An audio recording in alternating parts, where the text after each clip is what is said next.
पिछले एपिसोड में हमने देखा था कि गोल्डन गेट के पास खड़ी हुई लड़की अपनी उंगली से एक ग्रीन कलर की लाइट वीर की तरफ भेजती है और यह लाइट अपने सामने के सभी आयामों को तोड़ती हुई सीधी ही वीर के माथे में जाकर धंस जाती है, जिसकी वजह से जो वीर था वह डर के मारे जोर से चीखता है। यह करने के बाद में जो गोल्डन गेट के पास खड़ी हुई लड़की थी वह फिर से उस गेट के अंदर चले जाती हैं और ऐसा करने के साथ ही वीर के ऊपर पड़ रहा प्रेशर भी कम हो जाता है। साथ ही जो वीर था वह उस लड़की को गालियां देने लगता है और इसके बाद में हेजलवुड की जो बेल थी वह धीरे धीरे कांपने लगती हैं और वह धीरे धीरे अपनी लाइफ फोर्स को कम करने लगती हैं और उसे खोने लगती है। वहीं जो वीर था वह इस एजरूट फ्रूट को इतना कमजोर होते हुए देखकर कहता है, ऐसा लगता है कि एजरूट फ्रूट धीरे धीरे मुरझाने लगा है। वहीं एजरूट फ्रूट की बेल पर बना हुआ जो आइलैंड था वह धीरे धीरे टूटकर नीचे गिरने लगता है।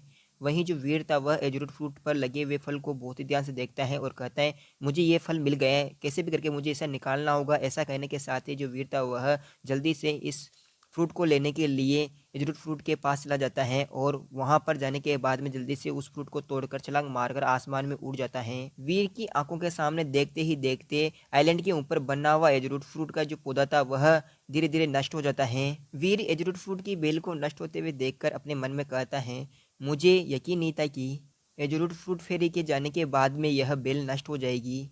और फिर इसी वक्त वीर की नज़र एजरूट फ्रूट की बेल से जुड़े हुए 4 सुपर एलियनों के ऊपर जाती है और वीर इन चारों सुपर एलियनों को देखते हुए कहता है, मुझे ऐसा लगता है कि ये चारों सुपर एलियन पहाड़ को सहारा देने का काम कर रहे हैं। साथ ही एजरूट फ्रूट के ख़त्म होने के बाद में अब इन चारों सुपर एलियनों ने अपनी जड़ें खो दी हैं और यह अब इस पहाड़ से पोषक तत्व ग्रहण करने की कोशिश कर रहे हैं। ये सब देखने के बाद में पूरी चीज़ एनालाइज करने के बाद में वीर को समझ में आता है कि अगर ये चारों सुपर एलियन इसी तरीके से इस पहाड़ से पोषक तत्व ग्रहण करते रहे तो इस जगह पर कुछ सालों बाद 4 एजरूट फ्रूट के पौधे उग जाएंगे। क्या ऐसा हो सकता है? क्या मेरा एनालाइज जो किया है वो सही है? जब वीर ये सब कुछ सोच रहा था तो उसी वक्त जो सिल्वर फॉक्स थी वह अपने सामने पड़े हुए एजरूट फ्रूट को चमकती हुई आंखों के साथ उसे देखती हैं और उस फ्रूट को खाने के लिए एकदम से लपकती हैं। लेकिन उसी वक्त एक हाथ आता है और इस सिल्वर फॉक्स को पकड़ लेता है और यह हाथ किसी और का नहीं था बल्कि वीर का था, जो सिल्वर फॉक्स को पकड़ते हुए कहता है, सिल्वर फॉक्स तुम इतनी ज़्यादा जल्दबाजी क्यों कर रही हो?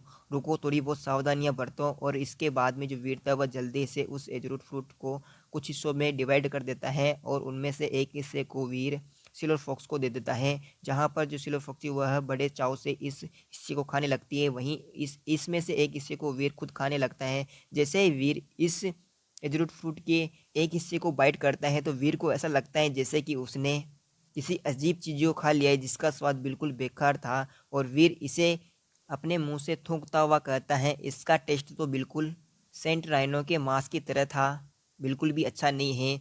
वीर इसके बाद में जल्दी से मूवमेंट क्वीन को बुलाता है और मूवमेंट क्वीन को अपने सामने बुलाने के बाद में वीर मूवमेंट क्वीन से कहता है, मूवमेंट क्वीन तुमने कुछ दिनों से मेरी बहुत ही ज़्यादा हेल्प की है, इसलिए मैं तुम्हें कुछ देना चाहता हूँ। ऐसा कहते हुए वीर एजरूट फ्रूट के उन हिस्सों को आगे करता है। मूवमेंट क्वीन उन 2 हिस्सों को देखकर कहती है, क्या मुझे 2 हिस्से मिल रहे हैं? तो इस पर वीर हंसते हुए कहता है, जब तक तुम मेरे साथ लॉयल बनी रहोगी तब तक मैं तुम्हारे साथ बिल्कुल भी बुरा व्यवहार नहीं करूंगा और तुम्हें अच्छे अच्छे रिवॉर्ड देता रहूंगा। इसी के साथ यह सीन यहीं पर कट होता है। अब हम इसके अगले दिन का सीन देखते हैं। जो जो वीर था वह अब मूवमेंट क्वीन के शेल्टर में आ गया था और जैसे ही वीर मूवमेंट क्वीन के शेल्टर के पास आता है तो वीर चारों तरफ तबाही तबाही देखता है।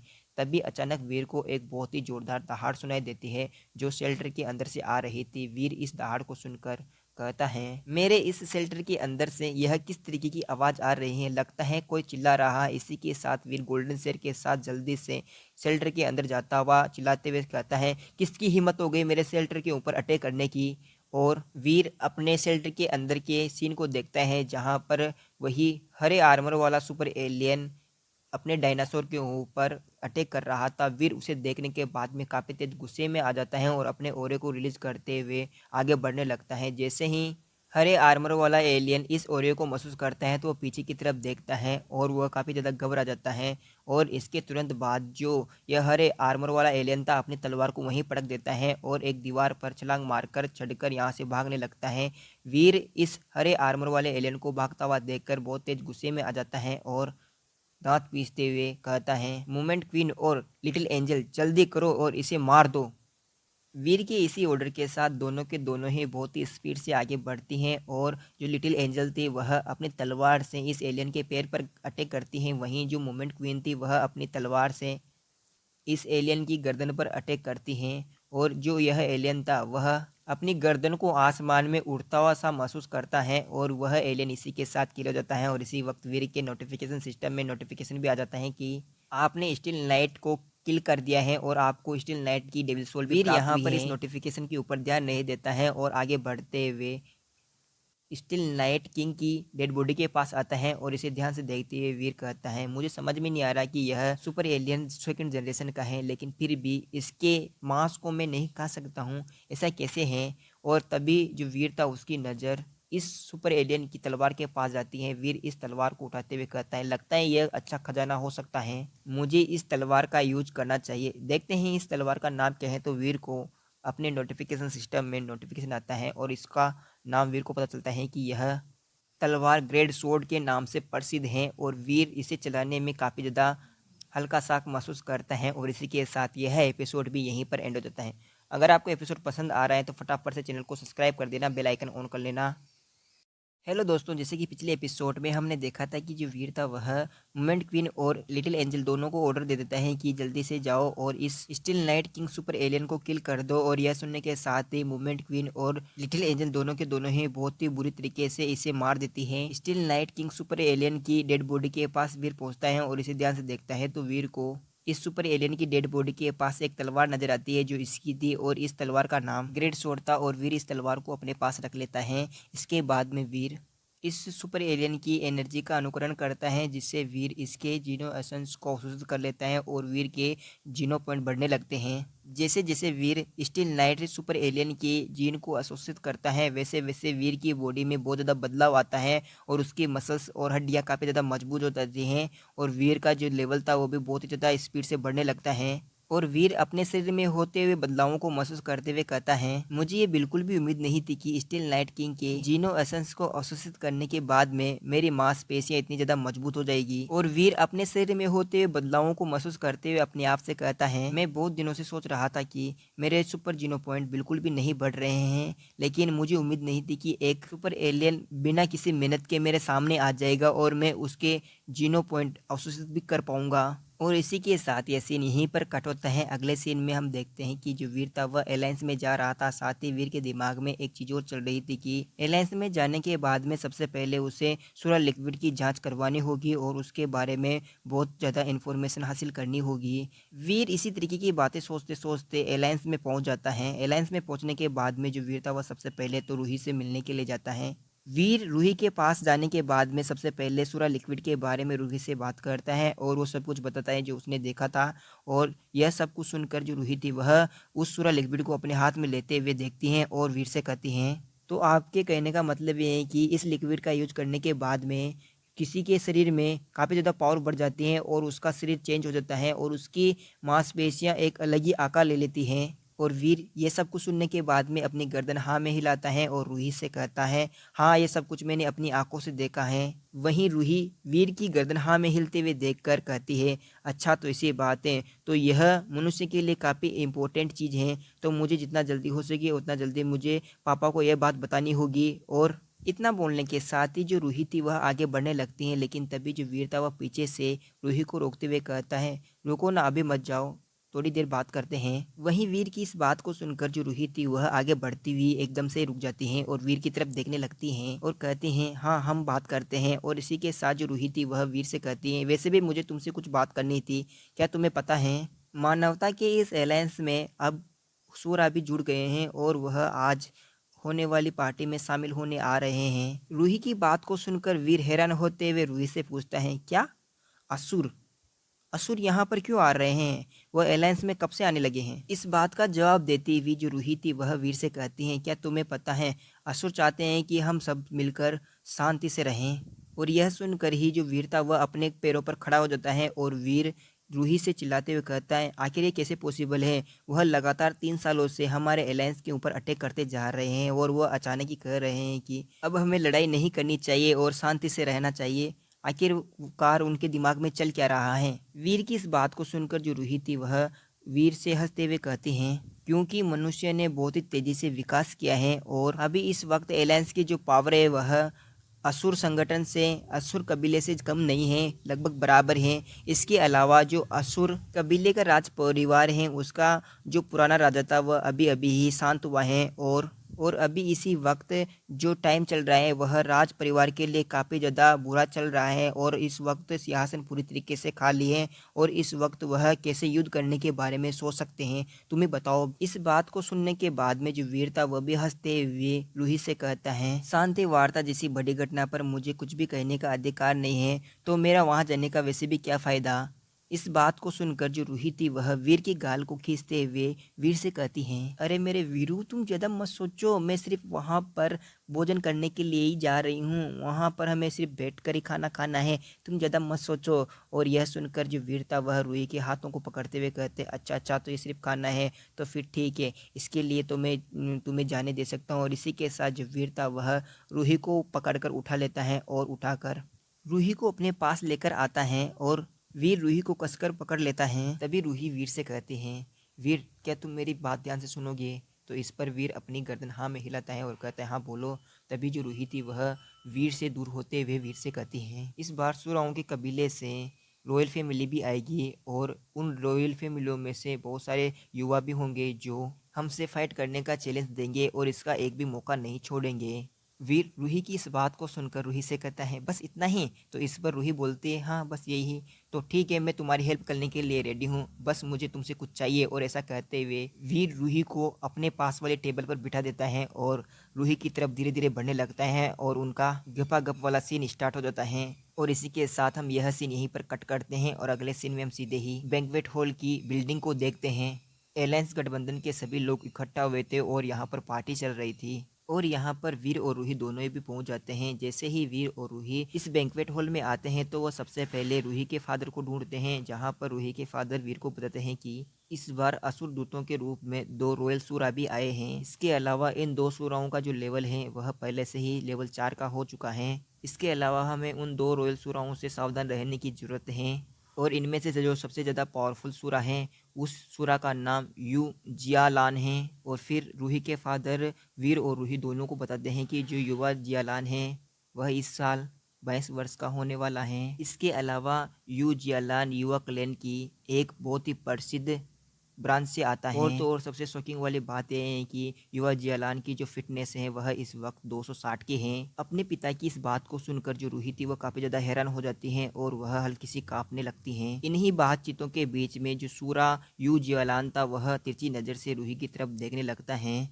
यू जियालान के द्वारा रूही को घूरे जाने पर जो वीर था वह गंभीर टोन में रूही के फादर से पूछता है, क्या यह सच में रूही को चुनौती देना चाहता है। तो इस पर रूही के फादर वीर से कहते हैं, असुरों की दृष्टि से मैं इस देश का राजा हूँ और जो मेरी बेटी है वह इस देश की राजकुमारी है। इस हिसाब से देखा जाए तो सूरा रॉयल फैमिली के लोग सोचते हैं कि उन्हें राजकुमारी को चुनौती देनी चाहिए। इसीलिए तो जो रूही है वह तुम्हें यहाँ पर लेकर आई है ताकि तुम उसकी हेल्प कर सको। जब रूही के फादर और वीर दोनों ही आपस में बातें कर रहे थे तो उसी वक्त हम देखते हैं कि यू जियालान हंसते हुए अपने सामने के व्यक्ति से बोलता है, आज मैं बहुत ही ज़्यादा हैरान हूँ कि इतने सारे लोगों में से डॉलर कौन है। डॉलर का नाम सुनने के बाद में रूही भी काफ़ी ज़्यादा हैरान हो गई थी कि इस पूरे इक्वेशन में डॉलर कहाँ से आ गया है। इस रॉयल सूरा को डॉलर के बारे में बातें करते हुए सुनकर जो रूही के फादर थे वह समझ जाते हैं कि यू जियालान डॉलर को चुनौती देने वाला है। वहीं वीर भी हैरानी से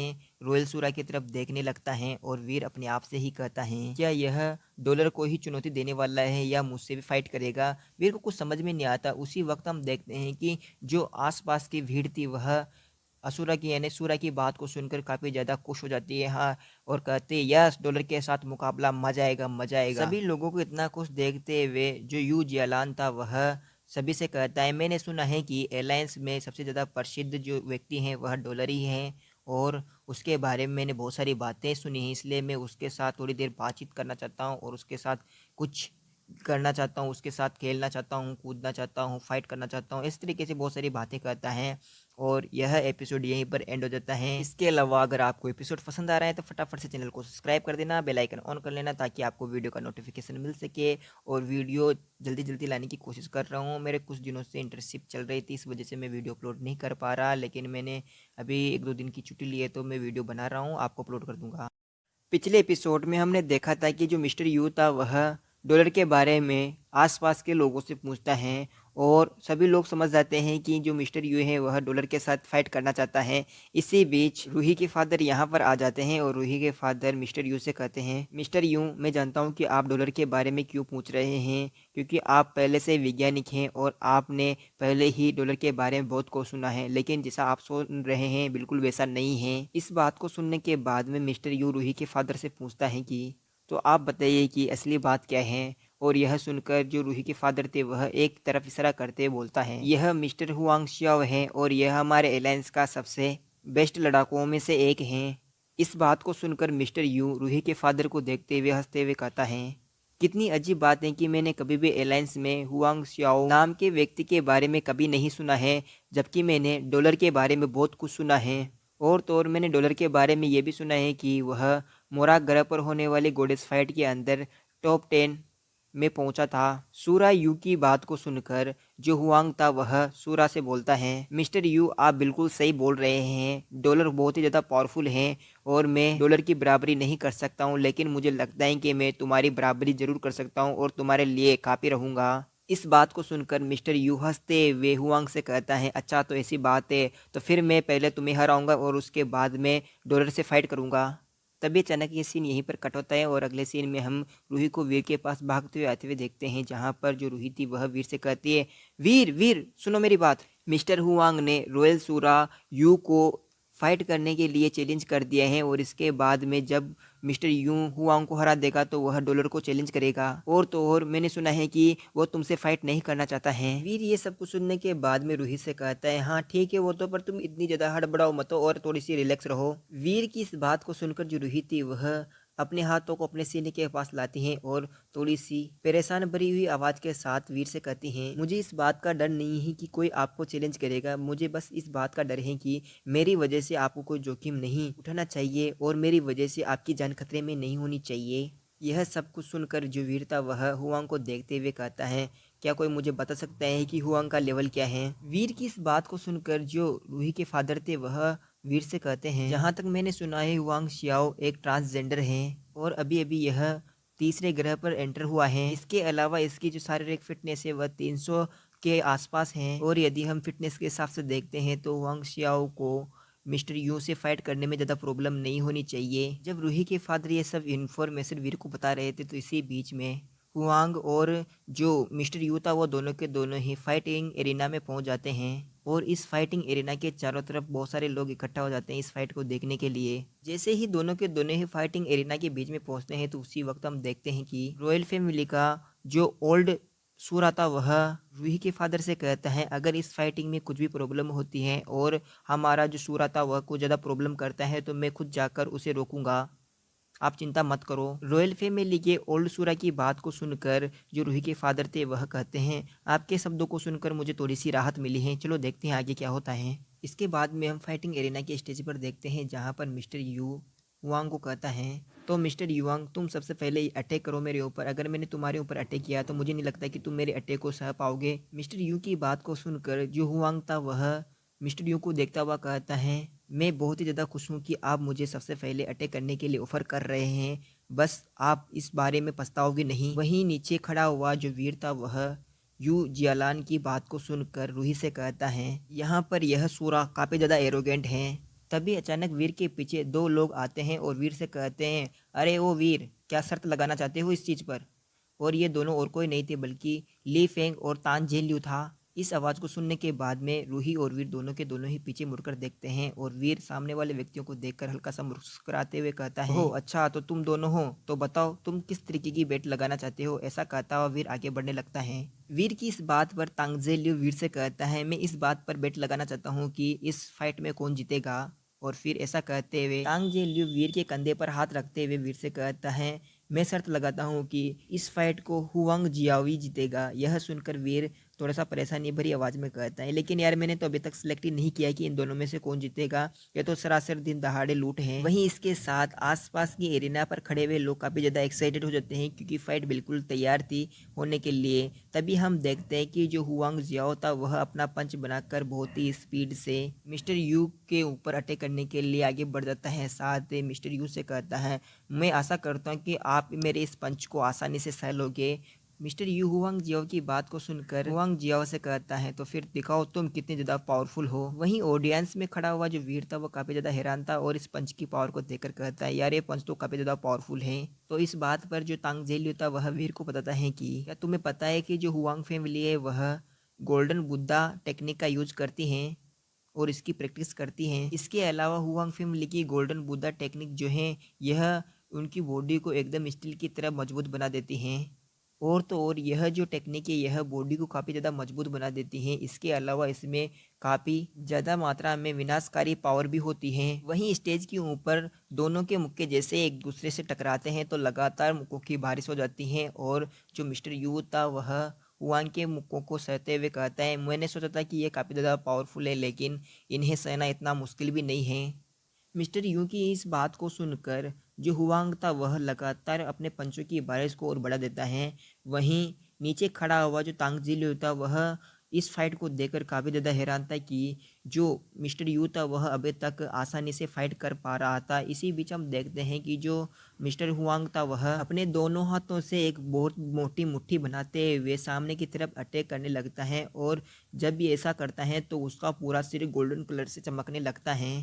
हुआंग जियाओ की बॉडी को गोल्डन कलर से चमकते हुए देखकर जल्दी से रॉयल सूरा मिस्टर यू अपनी मुट्ठी बनाता है और वह भी बैंगनी कलर की रोशनी निकालने लगता है और हंसते हुए अपनी मुट्ठी को आगे बढ़ाता है। और इसके बाद में हम देखते हैं कि दोनों ही मुट्ठियां एक दूसरे से टकरा जाती हैं। दोनों मुट्ठियों के टकराने के बाद में जो हुआंग था वह कुछ कदम पीछे की तरफ जाता है और उसे पीछे की तरफ जाते हुए देखकर ऑडियंस में खड़ी हुई रूही सभी से पूछती है, क्या हुआंग जियाओ जीतेगा। तो इस पर तांग जेलियो कहता है, जहाँ तक मैं समझ पा रहा हूँ जो हुआंग फैमिली है उसकी गोल्डन बुद्धा टेक्निक है वह काफ़ी सिक्योर है और उसकी डिफेंस काफ़ी ज़्यादा मजबूत है। लेकिन अभी जो फाइट चल रही है उस हिसाब से तो मुझे नहीं लगता कि मैं अब क्या बताऊँ। तो इतने में ही जो ली फेंग था वह कहता है, मुझे तो हुआंग जियाओ के जीतने के आसार बहुत ही कम लग रहे हैं। जब सभी लोग इस बारे में बात कर रहे थे तो उसी वक्त हम स्टेज के ऊपर देखते हैं जहाँ पर मिस्टर यू वांग से कहता है, तुम्हारी बॉडी टेक्निक काफ़ी ज़्यादा अच्छी है लेकिन फिर भी तुम्हारी फिजिक जो है वह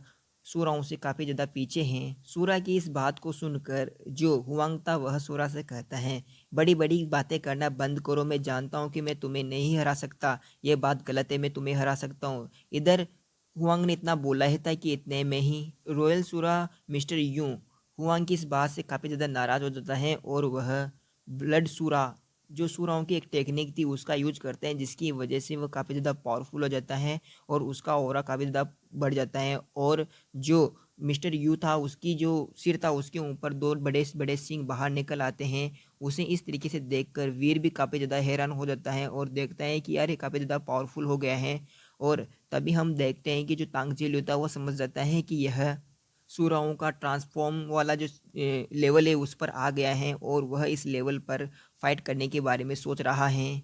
तो इसी के साथ हम करते हैं इस वीडियो की एंडिंग। अगर आप चैनल पर नए हो तो फटाफट से चैनल को सब्सक्राइब कर लेना, बेल आइकन ऑन कर लेना ताकि आपको वीडियो का नोटिफिकेशन मिल सके। पिछले एपिसोड में हमने देखा कि रॉयल सूरा मिस्टर यू और हुआंग दोनों ही फाइट कर रहे थे। तभी हम देखते हैं कि जो रॉयल सूरा यू था वह अपने ब्लड का यूज करता है और अपनी पावर को बढ़ा लेता है। जैसे वह ऐसा करता है तो ठीक उसी वक्त रॉयल सूरा यू की जो पावर थी वो काफ़ी ज़्यादा बढ़ जाती है और जो उसके शरीर के अंदर की जो एनर्जी थी वो भी काफ़ी ज़्यादा बढ़ जाती है क्योंकि इस वक्त जो रॉयल सूरा यू था वह सूराओं की ट्रांसफॉर्मेशन टेक्निक का यूज करता है जिससे उनकी पावर बढ़ जाती है। यह देखने के बाद में तांगजेलियो अपने आसपास खड़े हुए सभी लोगों से कहता है, इस रॉयल सूरा ने सूरा ब्लड का यूज करते हुए ट्रांसफॉर्मेशन टेक्निक का यूज किया है जिससे उसकी पावर बढ़ गई है। इधर वीर तांगजेलियो की बात को सुनकर तांगजेलियो से पूछता है, वैसे ये ट्रांसफॉर्मेशन टेक्निक क्या है। यह सवाल पूछते हुए वीर जीरो के बारे में सोचता है और कहता है, वैसे जीरो भी बिल्कुल इसी तरीके से है, वह कभी मनुष्य बन सकती है तो कभी सूरा, वह इन दोनों चीज़ों में स्विच कर सकती हैं। देखते हैं इसका जवाब क्या होता है। तांग जेली वीर का क्वेश्चन सुनने के बाद में वीर से कहता है सूरा ट्रांसफॉर्मेशन टेक्निक सूरा जाते की सुपर जिन टेक्निक है। सूरा जाते की इस सुपर जिन टेक्निक का यूज करने के बाद में जो सूरा होते हैं उनकी जो फिजिकल स्ट्रेंथ होती है वो काफ़ी ज़्यादा बढ़ जाती है। तांगजेल ऐसा बोलने के बाद में अपने दांत पीसते हुए स्टेज की तरफ देखते हुए कहता है पहले मैंने सोचा था कि जो रॉयल सूरा है वह अपनी शरीर की पूरी ताकत लगा रहा है वांग से लड़ने के लिए, लेकिन ऐसा नहीं था। वह पहले ही अपने फिजिकल स्ट्रेंथ का पूरा यूज नहीं कर रहा था, लेकिन अब वांग से फाइट करने के लिए अपने सूरा ट्रांसफॉर्मेशन का यूज कर रहा है, जिससे उसकी पावर काफ़ी ज़्यादा बढ़ जाएगी। अब मुझे ऐसा लगता है कि रॉयल सूरा मिस्टर यू से फाइट करते हुए हुआंग जियाओ को काफ़ी ज़्यादा परेशानी होने वाली है। तांगजेलियो ने इतना बोला है था कि इसी वक्त हम स्टेज के ऊपर देखते हैं जो रॉयल सूरा यू था वह अपने बड़े बड़े कदमों से आगे बढ़ता है। रॉयल सूरा मिस्टर यू को आगे बढ़ते हुए देखकर हुआंग रॉयल सूरा मिस्टर यू से कहता है तो तुम मुझे बता सकते हो कि अपनी असली पावर क्या है। और यह सुनकर रॉयल सूरा मिस्टर यू हुआंग से कहता है हाँ क्यों नहीं, मैं तुम्हें अपनी पावर क्यों नहीं दिखाऊंगा। ऐसा कहते हुए रॉयल सूरा मिस्टर यू अपनी मुट्ठी बंद कर लेता है और आगे बढ़ा देता है। जैसे वह ऐसा करता है तो हुआंग के सामने का जो डिफेंस का बैरियर था वह एक ही पल में टूट जाता है, यानी एक ही मुक्के में टूट जाता है। यह सब कुछ देखने के बाद में नीचे खड़ी हुई ऑडियंस समझ जाती है कि हुआंग हार गया है। हुआंग शियाओ को हारते हुए देखकर जो ओल्ड रॉयल सूरा था वह हंसते हुए कहता है अरे नहीं, मुझे माफ़ करना, मेरे छोटे से बदमाश ने कुछ ज़्यादा ही कर दिया, बुरा मत मानना। इस बात को सुनकर रूही के फादर ओल्ड रॉयल सूरा से कहते हैं सर अभी फाइट पूरी नहीं हुई है, अभी जीतो और हारों के बारे में हमें पता नहीं चला है। वहीं स्टेज के ऊपर रॉयल सूरा मिस्टर यू हुआंग को पंच मारने के बाद में हंसते हुए कहता है क्या तुम्हें अब अपनी जगह पता चल गई कि तुम मेरे से कितने ज़्यादा कमज़ोर हो। रॉयल सूरा मिस्टर युआंग का पंच खाने के बाद में हुआंग शियाओ अपने आप को संभालने के लिए कई कदम पीछे जाता है और फिर अपने पैरों को काफ़ी मुश्किल से ज़मीन पर रोकता है। इसके बाद में फिर से फाइट करने के लिए रेडी हो जाता है और मिस्टर यू को देखते हुए मिस्टर यू से कहता है इसमें इतना हंसने की कौन सी ज़्यादा बात है, अभी मैं हारा नहीं हूँ, चलो फिर से फाइट करते हैं।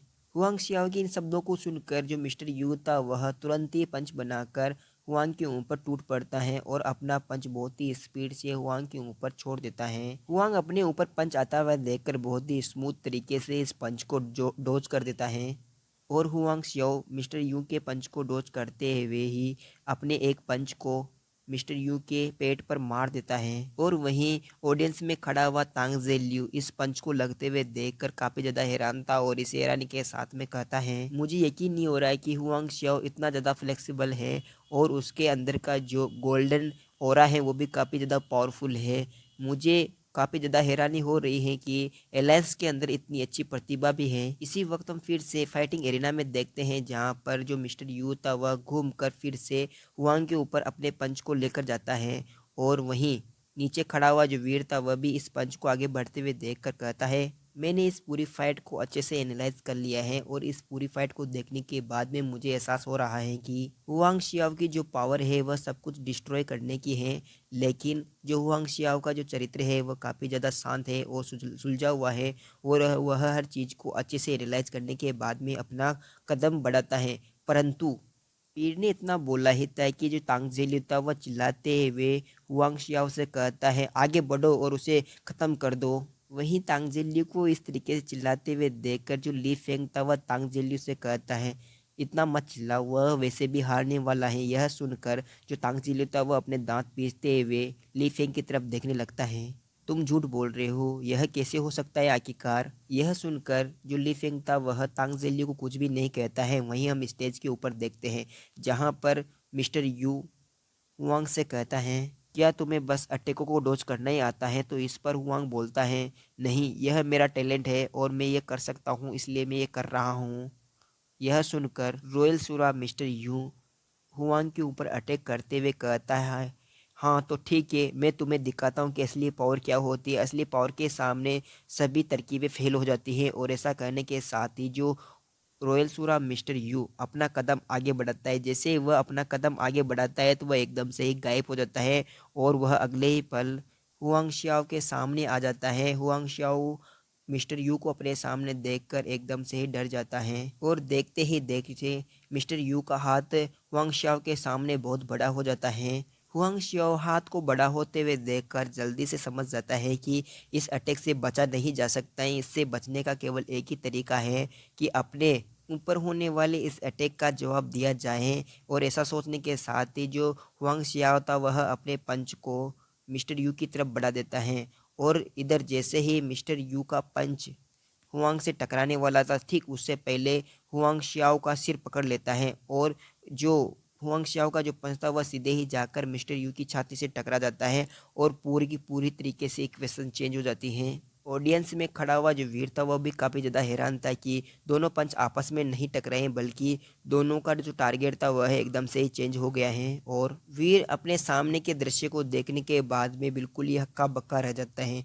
वहीं हम जो फाइटिंग एरिना के बीच में देखते हैं, जहां पर जो हुआंग शियाओ का जो पंच था वह सीधे ही जाकर मिस्टर यू की छाती से टकराता है। लेकिन इधर जो मिस्टर यू था उसका जो हाथ था वो काफ़ी ज़्यादा पावरफुल था, साथ ही बड़ा होने की वजह से हुआंग शियाओ को काफ़ी ज़्यादा डैमेज कर देता है और हुआंग शियाओ पीछे जाकर गिर जाता है और कांपते हुए शरीर के साथ उठने की कोशिश करता है। लेकिन हुआंग शियाओ उठ नहीं पाता है। हुआंग शियाओ को इस तरीके से संघर्ष करते हुए देखकर जो रॉयल सूरा मिस्टर यू था वह कहता है, मिस्टर हुआंग शियाओ मुझे माफ करना, मैंने गलती से तुम्हें कुछ ज़्यादा ही मार दिया है। वहीं रॉयल सूरा मिस्टर यू ने इतना बोला ही था कि इतने में ही हुआंग शियाओ को बचाने के लिए 3-4 लोग बीच में आ जाते हैं। और रॉयल सूरा मिस्टर यू के सामने आने के बाद में रॉयल सूरा मिस्टर यू से कहते हैं, सर आप जीत गए हैं और हुआंग हार गया है, तो यह फाइट यहीं पर ख़त्म होती है। तभी एक लेडी आकर हुआंग शियाओ को ट्रीटमेंट देने लगती हैं और उसकी कंडीशन को चेक करने लगती हैं। वहीं इन सबसे दूर ऑडियंस के बीच में हम वीर और ली फेंग को देखते हैं, जहां पर ली फेंग अपने दांत पीसते हुए रॉयल सूरा मिस्टर यू जियालान को कोसते हुए कहता है, अगर कभी मेरी और इसकी फाइट हुई तो मैं जरूर इससे फाइट कर कर इसे सबक सिखाना चाहता हूँ। और तो और ये सब कुछ देखने के बाद में तांगजेली भी काफ़ी ज़्यादा गुस्से में आ जाता है और गुस्से में अपने हाथों की मुट्ठियां बीच कर कहता है, उस कमीनी ने हमें बहकाया है और उसने हमारे साथ धोखा किया है। वहीं ये सब कुछ सुनने के बाद में जो ली फेंग था वो गुस्से में आ जाता है और धीरे धीरे आगे बढ़ने लगता है। या फिर आप लोग ऐसा भी बोल सकते हो कि वो गुस्से में आगे बढ़ने लगता है। इसी के साथ में एपिसोड भी खत्म हो जाता है। अगर आपको एपिसोड पसंद आ रहा है तो चैनल को सब्सक्राइब कर देना। साथ ही मैं आप लोगों को बता दूं कि मैं आज सभी एपिसोड बना दूंगा और डेली एक एपिसोड ऑटोमेटिकली अपलोड हो जाएगा आपको फिक्स टाइम पर। ये जो एपिसोड होगा ना अपलोड, उसी टाइम पर डेली एक एपिसोड अपलोड होगा, तो आपको बिल्कुल भी टेंशन लेने की ज़रूरत नहीं है। मैं एक साथ सभी एपिसोड अपलोड कर दूंगा, डेली का एक एपिसोड या 2 एपिसोड ऑटोमेटिकली अपलोड हो जाएगा। हेलो दोस्तों, जैसे कि पिछले एपिसोड में हमने देखा था कि रॉयल सूरा मिस्टर यू जियालान हुआंग शियाओ के ऊपर काफ़ी पावरफुल अटैक करता है, जिसकी वजह से हुआंग शियाओ काफ़ी ज़्यादा घायल हो जाता है और ज़मीन पर गिर जाता है। जैसे ही हुआंग शियाओ ज़मीन पर गिरता है तो एकदम से ही मिस्टर यू जियालान और हुआंग शियाओ के बीच में 3-4 लोग आ जाते हैं और इस फाइट को रुकवा देते हैं। इस पूरे सीन को देखने के बाद में जो ली फेंग था वो काफ़ी ज़्यादा गुस्से में आ जाता है और गुस्से में आगे बढ़ने लगता है और जल्दी से वांग शियाओ को हॉस्पिटल लेकर चला जाता है। जब सब लोग हॉस्पिटल में आ जाते हैं तो उस वक्त वीर को तांगजेल्यू की कही हुई बात याद आती है। तांगजेल्यू ने वीर को बातों ही बातों में बताया था कि जो ये असुरा हैं वह सभी के सभी एक प्रकार के इंजेक्शन का यूज करते हैं, जिस इंजेक्शन को लगाने के बाद में इनकी पावर काफ़ी ज़्यादा बढ़ जाती है। और इस इंजेक्शन का यूज करते हुए तांगजेल्यू ने कई बार देखा है। और जिस वक्त वीर ये सब कुछ सोच रहा था तो उसी वक्त वीर के पीछे खड़े हुए वीर के सभी साथी हुआंग शियाओ की तबीयत के बारे में जानने के लिए बहुत ज़्यादा बेसब्र हो रहे थे। तभी अचानक वीर के सामने का गेट ओपन होता है और वीर भी आगे बढ़ते हुए पूछता है, चलो ये बाहर आ गए हैं, इनसे पूछते हैं कि क्या हो रहा है क्या नहीं हो रहा है। तो इसी वक्त जो ली फेंग था वह जल्दी से बाहर आ रहे डॉक्टर से पूछता है, डॉक्टर चैन हुआंग शियाओ अब कैसा है। ली फेंग की बात को सुनकर डॉक्टर चेंग ली फेंग को देखते हुए कहता है, ली फेंग हुआंग शियाओ की खोपड़ी पूरी तरीके से टूट गई है, इसके अलावा उसका जो मस्तिष्क है वह भी डैमेज हो गया है। खैर यह जरूरी बात नहीं है, वह बच तो जाएगा, लेकिन सबसे इम्पोर्टेंट बात यह है कि अब वह कभी भी चल फिर नहीं पाएगा, उसका शरीर लकवे ग्रस्त हो जाएगा, वह अब कभी भी स्वयं अपना कार्य नहीं कर पाएगा। जो भी होगा वह दूसरों के आश्रय पर ही आश्रित रहेगा। डॉक्टर चेन की बात को सुनकर तांग ज़िल्यू बीच में ही बोलता है, तो आपके कहने का मतलब ये है कि हुआंग शियाओ ने अब तक जितनी भी मेहनत की है वह सारी की सारी बेकार हो गई है। इसके अलावा वह टेलीपोर्ट होकर किसी भी प्लेनेट पर नहीं जा सकता है और वह अब कुछ भी नहीं कर पाएगा, यही ना? तो इस पर डॉक्टर चेन कहता है, हाँ बिल्कुल यही, मैं यही तो बोल रहा हूँ। इन्हीं बातचीतों के साथ यह सीन यहीं पर कट होता है। अब इसके बाद में अगले सीन में हम सीधे ही फ्रंट हॉल को देखते हैं, जहां पर वीर और उसके साथी फ्रंट हॉल में वापस आ जाते हैं और वह यहां आने के बाद में सामने की तरफ जिस जगह पर रॉयल सूरा हुआंग जियोलान खड़ा हुआ था उसकी दिशा में देखने लगते हैं। और तभी अचानक से ही तांग जिलियो अपने दांत पीसते हुए कहता है, एक बार मैं डेमिगॉड बन गया तो मैं सच में इस कमीने को मार डालूंगा। वहीं दूसरी तरफ रॉयल सूरा मिस्टर यू जियालान एलायंस के सभी लोगों को देखते हुए और हंसते हुए कहता है, अगर यहाँ पर कोई ऐसा लड़का है या ऐसा बंदा है जो मुझसे फाइट करना चाहता है तो वो बेशक आ सकता है और मुझे हरा सकता है। इस बात को सुनने के बाद में तो जो वीर था वह बहुत तेज गुस्से में आ जाता है और जल्दी से अपनी टाई को ढीला करते हुए आगे बढ़ने लगता है और कहता है, अगर तुम यही चाहते हो तो यही सही, अगर तुम फाइट करना चाहते हो तो मैं तुम्हें फाइट दूंगा। इतना बोलने के साथ ही वीर ने अपना एक कदम आगे बढ़ाया था है कि इतने में ही एक हाथ आकर सीधे ही वीर की बाहें को पकड़ लेता है और उसे वहीं रोक लेता है। और यह हाथ किसी और का नहीं था बल्कि रूही का था, जो वीर से कहती है, तुम क्या कर रहे हो, कहाँ जाने की कोशिश कर रहे हो? वहीं वीर को आगे बढ़ता देखकर तांगजिली भी कहते हैं, तुम क्या करने की कोशिश कर रहे हो? तो जो वीर था वह जल्दी से रूही को समझाते हुए कहता है, चिंता मत करो, मैं बस ठीक हूँ, मैं बस उसे समझाने जा रहा हूँ, चिंता मत करो, यह एक फ्रेंडली मुकाबला होगा। वीर की इस बात को सुनकर जो रूही थी वह वीर की बात मान लेती है, लेकिन फिर भी काफ़ी ज़्यादा परेशान थी और वीर से कहती है, प्लीज़ अपना ख्याल रखना और चोट मत खाना। रूही को इतना ज़्यादा परेशान देखकर जो ली फेंग था वह रूही को कहता है, चिंता मत करो और उस पर विश्वास रखो, वीर ऐसे ही कुछ काम नहीं करता है, वह जरूर ही कुछ सोचकर आगे बढ़ा होगा। वहीं दूसरी तरफ जो वीर था वह छलांग लगाकर जल्दी से फाइटिंग एरिना में पहुंच जाता है और फाइटिंग एरिना में पहुंचने के साथ ही अपनी बाहें ऊपर करते हुए वीर मिस्टर यू जियालान से कहता है, तो तुम यू जियालान हो, है ना? तो तुम इस एलायंस के सबसे पावरफुल इंसान के साथ फाइट करना चाहते हो, है ना? तो मैं तुम्हें एक बात बता दूं, तुम मुझसे फाइट करने से पहले तुम मुझसे फाइट करो, अगर तुम मुझसे जीत गए ना तो तुम उस व्यक्ति से भी फाइट कर सकते हो जो एलायंस का नंबर 1 रैंक हासिल कर रखा है। इस बात को सुनकर रॉयल मिस्टर यू जियालान एकदम से हैरान हो जाता है और मुड़कर पीछे की तरफ देखते हुए और हंसते हुए कहता है, अब तुम कौन हो? क्या तुम इंसानों की आशाओं को डूबते देखकर उसे बचाने के लिए आगे आए हो? मैंने पहले ही एक ऐसे इंसान को हरा दिया है जो काफ़ी ज़्यादा पावरफुल था, ये आप ही लोगों ने बताया है, और अब तुम फिर से उठकर आ गए हो। ऐसे तो यह फाइट कभी ख़त्म ही नहीं होगी। इस बात को सुनने के बाद में जो वीर था वह मिस्टर यू से कहता है, मैं वह व्यक्ति हूँ जो डॉलर के द्वारा हारा हूँ, और तो और डॉलर ने मुझे एक नॉर्मल स्ट्राइक से ही हरा दिया था। तो इसका मतलब ये है कि अगर तुम मुझे हरा देते हो ना तो तुम्हारे सामने डॉलर आएगा फाइट करने के लिए। अगर तुम्हारी हिम्मत हो तो मुझसे फाइट कर लो, और क्या है। वीर की इस बात को सुनकर मिस्टर यू अपने सामने वाले व्यक्ति से कहता है, जो वह कह रहा है क्या यह सच है? मिस्टर यू के इस सवाल का जवाब नीचे से जो रूही थी वह चिल्लाते हुए देती हुई कहती हैं, हाँ ये सच है, अगर वीर बोल रहे हैं तो यह सच है, क्योंकि वह मेरा मंगेतर है, वह जो कहता है वही सच रहेगा और उसका ये माना जाएगा। इस बात को सुनने के बाद में फिर क्या था, जो मिस्टर यू जियालान था उसकी आंखों में एक अलग सी चमक दिखाई देने लगती है और वह एकदम से हंसते हुए कहता है, अगर यह बात एलायंस के लीडर की बेटी कह रही है तो मैं जरूर उसके ऊपर विश्वास करूंगा कि इस बंदे को हराने के बाद में मेरी फाइट डॉलर के साथ होगी। फिर इसके बाद में हम देखते हैं कि जो वीर था वह अपना हाथ हिलाते हुए मिस्टर यू जियालान को इशारा करते हुए कहता है, पहले तुमने हमें अटैक करने के लिए बोला था, तो इस बार तुम्हारी बारी है, तुम आगे आओ और अटैक करो। वीर की बात को सुनने के बाद में जो सामने वाला यू जियालान था वह सूरज सेंस का यूज करता है और काफ़ी ज़्यादा पावरफुल हो जाता है। और मिस्टर यू जियालान काफ़ी ज़्यादा पावरफुल होने के बाद में अपना पंच बनाकर जल्दी से वीर के ऊपर अटैक करने के लिए आगे बढ़ता है और दोनों के पंच आमने सामने हो जाते हैं।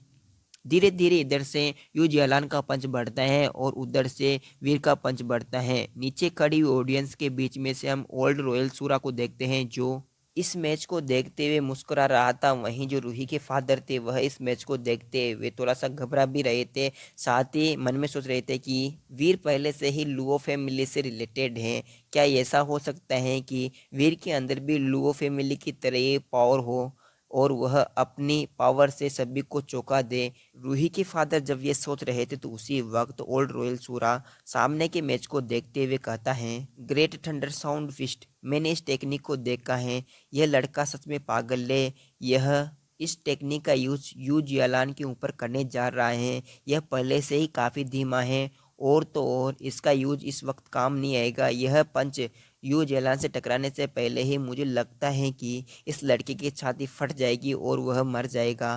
तभी अचानक हम देखते हैं कि सब कुछ एकदम से ही चेंज हो जाता है और यू जियालान की आंखों से एक अलग सी बिजली की जो चमकती वह निकलती है और उसके सिर से पसीना आने लगता है। वहीं यू जियालान जो था उसका अपन सीधे ही वीर के माथे के ऊपर आने लगता है और तो और जो वीर का जो पंच था वह अभी भी काफी दूर था यू जियालान से। यह देखकर रूही घबरा जाती है। जब रूही घबरा रही थी तो उसी वक्त तांगजिल्यू को अपने सामने कुछ अलग सा ही महसूस होता है क्योंकि इस वक्त यू जियालान आगे बढ़ रहा था तो उसी वक्त वह एकदम से आगे बढ़ता हुआ रुक जाता है और फाइटिंग एरिना के बीच में हम देखते हैं जो वीर था वह यू जियालान के पंच के सामने से हटते हुए कहता है, तुम पहले काफ़ी ज़्यादा धीमे हो। और जो वीर था उसका पंच बहुत ही स्पीड से यू जियालान की सीने की तरफ बढ़ने लगता है, यानी कि सीने से मुंह की तरफ बढ़ने लगता है। और यह देखने के साथ ही ओल्ड रॉयल सूरा जोर से चिल्लाते हुए कहता है, इसे रोको, इसे रोको, उसे लगना नहीं चाहिए। और नीचे खड़ी हुई ऑडियंस सारी की सारी पूरी तरीके से शॉक्ड हो जाती है कि यह एकदम से क्या हुआ, क्योंकि जो वीर था ना यू जियालान के पंच से बचते हुए सीधे ही अपने पंच को यू जियालान के सिर पर मार देता है और यू जियालान के मुंह से बहुत ही जोरदार चीख बाहर निकलती है। और तो और यह जो एपिसोड है यहीं पर एंड हो जाता है। इसके अलावा मैं आप सभी को बता दूं कि जो सूरवीर के जितने भी एपिसोड बाकी है यानी सुपर गोर्जियन के जितने भी एपिसोड बाकी है ना वो सभी के सभी आपको रेगुलर इसी यूट्यूब चैनल पर मिलेंगे, क्योंकि मैं थोड़ा सा बिजी था इसलिए एपिसोड नहीं बना पा रहा था, लेकिन मैंने एक दो एपिसोड एक साथ बना लिए हैं तो आपको बैक टू बैक डेली के डेली एक एक एपिसोड मिलते रहेंगे। पिछले एपिसोड में हमने देखा कि मिस्टर यू जियालान और वीर दोनों के बीच में फाइट हो रही थी। जब दोनों के पंच आमने सामने थे तो उसी वक्त वीर मिस्टर यू जियालान के पंच को डॉज कर लेता है और अपने पंच को सीधे ही यू जियालान के पेस पर मारने के लिए रेडी होता है। यह देखते हुए नीचे खड़ा हुआ ओल्ड सूरा बहुत ही जोर से चिल्लाता है, उसे रोको। लेकिन अब तक बहुत ज़्यादा देर हो चुकी थी क्योंकि अब जो वीर था उसका पंच सीधे ही रॉयल सूरा के फेस पर लग चुका था, जिसकी वजह से रॉयल सूरा के मुंह से बहुत ही जोरदार चीख निकलती है। ये सब कुछ देखने के बाद में ओल्ड रॉयल सूरा अपने ओरे को रिलीज करता हुआ बहुत ही जोर से चीखते हुए कहता है, यू जियालान क्या तुम ठीक हो? और इस चीख को सुनने के बाद में वीर की नज़र भी ओल्ड रॉयल सूरा के ऊपर जाती है, लेकिन फिर भी वीर नहीं रुकता है और यू जियालान के सींग को पकड़कर उसे जोर से तोड़ने की कोशिश करता है। यह देखने के बाद में ओल्ड रॉयल सूरा बहुत ही स्पीड से वीर के ऊपर पंच मारने के लिए आता है। वहीं जो वीर था ओल्ड रॉयल सूरा को अपने ऊपर अटैक करता हुआ देखकर जल्दी से यू जियालान की बॉडी को सामने की तरफ लाता है और उसे शील्ड की तरह यूज करता है। और वीर ओल्ड रॉयल सूरा को अपनी तरफ आते हुए देखकर अपने मन ही मन में कहता है, आओ और मुझ पर अटैक करो, फिर मैं तुम्हें अच्छा सबक सिखाऊंगा। तभी हम देखते हैं कि जो ओल्ड रॉयल सूरा था वह अपने पंच को यू जैलान के सीने के पास लाकर रोक देता है और जैसे ही ओल्ड रॉयल सूरा का पंच यू जैलान के सीने से छूता है तो उसी वक्त ओल्ड रॉयल सूरा के मुंह से खांसी के साथ खून आने लगता है और उसे खून की उल्टियां होने लगती हैं। साथ ही जो ओल्ड रॉयल सूरा था उसका शरीर भी कांपने लगता है। अपने मुंह के खून की कांसे को रोकता हुआ जो ओल्ड रॉयल सूरा था वह वीर की तरफ देखते हुए कहता है, मानना पड़ेगा कि तुम में हिम्मत तो बहुत है और तुमने यू जियालान के शरीर को अपने शील्ड के रूप में यूज किया है। वहीं दूसरी तरफ ऑडियंस में खड़ी हुई जो रूही थी वह टेंशन के मारे अपने मुंह से हल्की सी चीख के साथ कहती है, वीर अपना ध्यान रखना, मुझे टेंशन हो रही है। वहीं रूही के पास में खड़ा हुआ तांगजेल्यू लिफेंग से कहता है, मैंने बिल्कुल भी उम्मीद नहीं की थी कि वीर इस तरीके का काम करेगा। उसने एक ही पंच में यू जियालान को ढेर कर दिया, बल्कि उसी का यूज करके उसके ही एल्डर को हराने की कोशिश की है। मानना पड़ेगा कि वीर कुछ भी कर सकता है। तांगजेल्यू की बात सुनने के बाद में जो ली फेंग था वह तांगजेल्यू से कहता है, हाँ, बात तो तुम्हारी भी बढ़िया है। मैंने उम्मीद नहीं की थी कि वीर यू जियालान को एक शील्ड के रूप में यूज करेगा और जैसे उसका एल्डर उसके ऊपर अटैक करने के लिए आएगा तो उससे सामने कर देगा, जिसकी वजह से वह अपना ऑरा और अपने अंदर की जो एनर्जी है उसे कंट्रोल नहीं कर पाएगा और खुद ब खुद ही घायल हो जाएगा। इसके तुरंत बाद हम फिर से फाइटिंग एरिना में देखते हैं, जहां पर वीर यू जियालान की बॉडी को जमीन पर फेंक देता है और कहता है, क्या तुम अब भी डॉलर से फाइट करना चाहते हो? क्या तुम में अभी भी इतनी हिम्मत है? जैसे ही यू जियालान जमीन पर गिरता है तो उसी वक्त ओल्ड रॉयल सूरा यू जियालान की कंडीशन को देखने के लिए जल्दी से उसके पास जाता है और उसे देखने के बाद में ओल्ड रॉयल सूरा बहुत ही जोर से चिल्लाते हुए कहता है, तुम्हारी हिम्मत कैसे हो गई इस तरीके की हरकत करने की? तुम्हें बिल्कुल भी नहीं छोड़ूंगा, मैं तुम्हें मार दूंगा। ऐसा कहता हुआ ओल्ड रॉयल सूरा वीर के ऊपर अटैक करने के लिए जाता है। वहीं जो वीर था वह ओल्ड रॉयल सूरा के ऊपर बिल्कुल भी ध्यान नहीं देता है और वह लगातार स्टेज से नीचे जा रहा था। तो उसी वक्त ओल्ड रॉयल सूरा के सामने कुछ लोग आकर खड़े हो जाते हैं और ओल्ड रॉयल सूरा को रोक लेते हैं और जो वीर था वह एक बार भी पीछे मुड़कर नहीं देखता है, लगातार आगे बढ़ता रहता है।